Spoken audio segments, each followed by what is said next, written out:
Hello, good afternoon, everyone. Welcome to a brand new episode of 10-Minute Kick-Ass Coaching from, as you can see, on the road in my car. And I got a chance to shoot the video today from right here in front of the car. I got a few minutes to put aside. And this is, again, another subject that comes up quite a bit. And it's something that definitely should be covered. And I know people have asked me this question for many, many years. What's best? What works best? What is actually going to help my business grow in this particular situation? So the question is, do I need a sales rep? The other day we talked about marketing reps and sales reps, and we talked about the need for them and what the difference was between a marketing rep and a sales rep and what role they served. But this one is really, do I need marketing reps? Do I need sales reps out in the field? Do I need these folks out there helping our business, helping things grow and being active and putting them out there versus, social media sites and your direct mail, your pay-per-click campaigns, trying to make an impression when it comes to that versus a sales rep position. So I'll give you a prime example of why I like sales reps and marketing reps versus just doing mailing. And I do both. I am both. So both are a good equation. I would never choose one against the other. Now I'm going to give you the pros and cons to these different things in this next few minutes, and we'll go from there. The pro to having, let's go this way, the negative to having a sales rep is the expense, the time, and the reliability that the sales rep is out there doing what they say they're going to do, making sure that they are visiting these people on a regular basis, make sure they are making their connections, make sure they are making things happen out there, they are delivering a product, they are, setting up, what you want to call them, get-togethers or parties or just different events for their referring parties, or taking them out to lunch, whatever that happens to be. Does it make a big impact on that? Well, the expense is tremendous. When you realize in the service business, your largest expense is typically labor, so that is going to be a major factor onto it. That person out there in the field, you got gas, you got insurance, you got a company vehicle a lot of times, you've got company resources into it, and then you're guaranteeing them a certain amount versus their salary. So there's some expense there right down to workman's comp and all the indirect liabilities. The positive to that is there's nothing like interacting with a person and putting their hand out to shake their hand or meet them or high five. It happens to be that way. When you're out there meeting with somebody and building a relationship with them, you cannot build a relationship while you're online. You cannot build up a relationship when you're doing something over the internet. They're not getting anything personable. You can make videos on there. You could do all you want. You could do hologram videos. You could do anything that comes to your mind. There's nothing like a warm-blooded human being right there meeting with the person that can refer business work to you.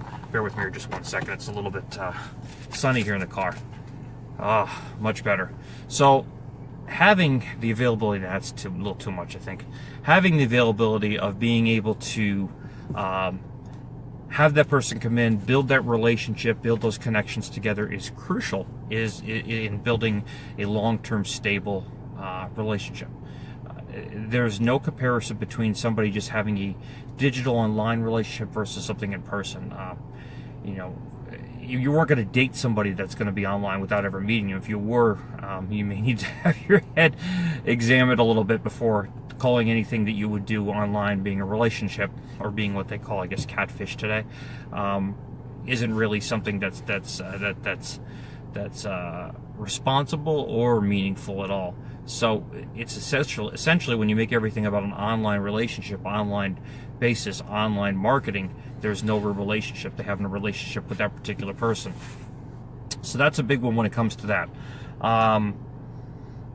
Would I be better off just doing social media about what we do and here, buy my stuff, and this is our event, and this is the event we're sponsoring this weekend, and all that other stuff?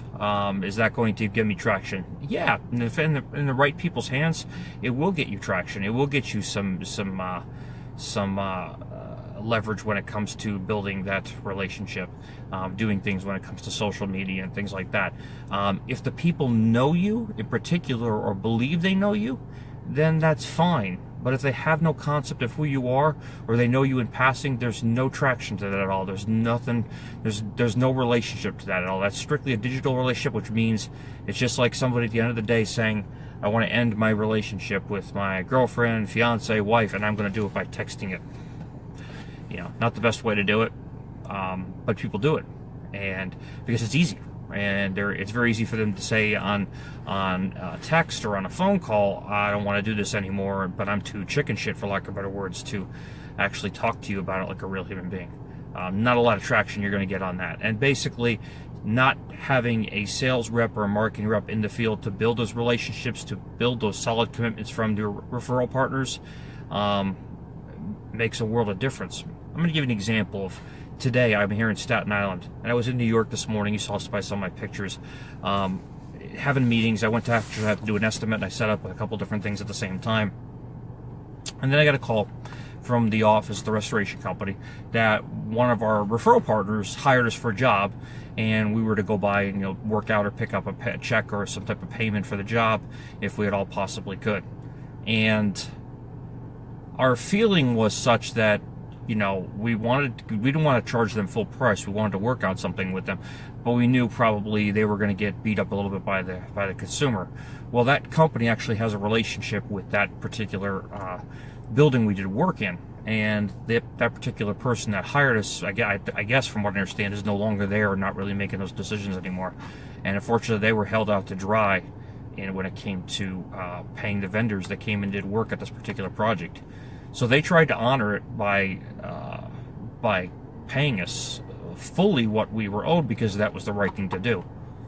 At that point, it was our responsibility, and the way I looked at it and felt was to walk away with maybe a few dollars expenses or nothing at all, because a relationship to me was worth more than the bill of $3,000. That's a lot of money, but it's not really worth me. It's worth me to build that relationship, that bond that I have with them, by doing things and having their back, by going the extra mile, by making sure that we can deliver on what they want. I think that's really crucial. I think a lot of people forget about it. I mean, we deal with the plumbing contractors and HVAC contractors. They cause problems all the time. We usually fix the problem for them and take care of it, and little to no cost if we can do it, because it's not it's a relationship that's important to us. You're never going to have that type of relationship when you're dealing with somebody on the computer, somebody that's far away, somebody that's in Texas, somebody that's wherever it is. There's no relationship there. So the pluses are you're not getting rid of your biggest expense, but I also think you're sacrificing your biggest resource, which is your people in the field, building, maintaining, and growing those relationships. So my feeling wholeheartedly is you should have a marketing rep and a sales rep in the field. When I first went into disaster restoration, I was being taught just do everything mail them this, mail them that. All good things. At the beginning, I felt that wasn't nearly enough. I was in a small market, and I felt I had to build a relationship with them, not just mail them stuff nonstop until it really annoyed them, or maybe they liked it. Didn't really matter. But there wasn't really any relationship being built there. There wasn't really anything solid being built there. So for me, I was on the road right off the bat. And then when we got too big, I had other people on the route, and I would train those people to go out on the route Monday through Friday and do events. Sometimes even events on the weekends, whatever the case was, whether it was a distributor, whether it was a insurance educational event, didn't make a difference. We made sure that we had somebody out there to fill those relationships and maintain them. So I'm going to say I wouldn't cheapen out on this stuff. I wouldn't go and say I could just do this now. If you're a brand new business and you're just starting out, you are the marketing rep, you are the sales rep. Build those relationships. It's excellent when you do it in the beginning because it's easy to do. You're going to build the core of those relationships. Even when I hired sales reps, most of those big players still stayed in my pocket, still stayed on my end, because I didn't want to jeopardize that no matter what. In case the sales rep didn't work out or the marketing rep didn't work out, I wanted to make sure that I had the relationship stable with them, that I was able to control that relationship and never worry about a jeopardizing of it. But I still had a tremendous book of business that still went to the sales rep, and then they had to, of course, build upon that and grow that by a percentage every single month and year, based on criteria. So, long story short, get yourself a marketing sales rep. If you're too small, you be the marketing sales rep. Get out there, build those relationships with people. And if you have staff and you're the sales rep, another thing I will say to you is the marketing sales rep should know what other people are doing in the business. So they definitely should, and I know I talked to us before, go out on the trucks with the technicians to watch and observe some jobs, meet the technicians on the job to study and understand how it works and what it is, because a lot of companies, it's wrong.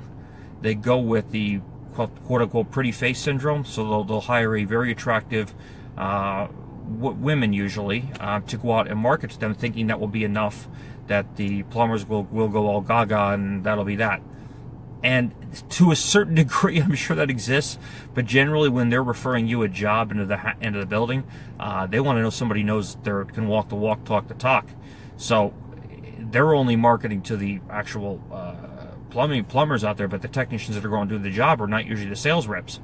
And so there's a real disconnect there, and the relationships usually sour out very quickly because there's nothing there.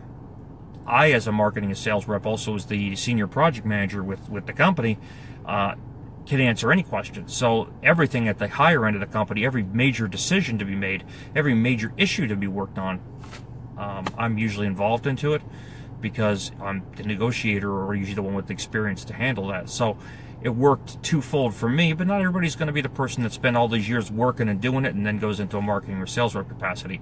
But you should understand how each other works.